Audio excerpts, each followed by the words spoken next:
Les 2 minutes citoyennes, un podcast du site viepublique.fr.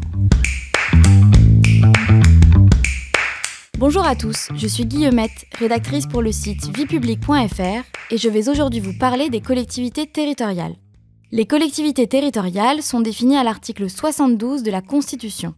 Elles désignent, je cite, les communes, les départements, les régions, les collectivités à statut particulier et certaines collectivités d'outre-mer. Les communes et les départements ont été créés en 1789. Les régions, quant à elles, datent des années 1960. Dans les années 1980, les collectivités territoriales obtiennent une autonomie et des compétences propres, c'est la décentralisation.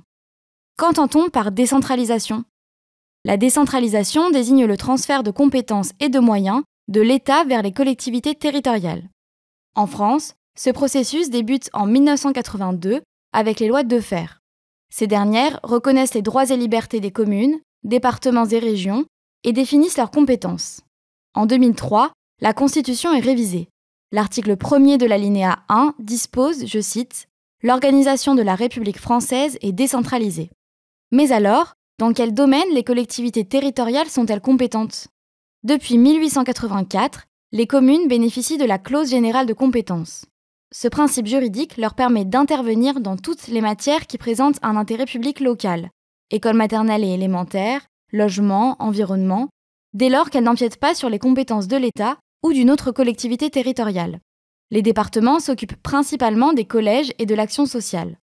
Les régions, enfin, sont notamment chargées de la gestion des lycées, l'aménagement du territoire, les transports, la formation professionnelle et l'apprentissage. Et comment s'organisent-elles ? Chaque collectivité territoriale est composée d'un conseil, élu au suffrage universel direct, et d'un exécutif, incarné par le maire ou le président du conseil. Aucune collectivité territoriale ne peut exercer de tutelle sur une autre. Elles peuvent cependant organiser des actions communes dans certains cadres comme la coopération intercommunale. Sur le plan financier, les collectivités territoriales sont autonomes.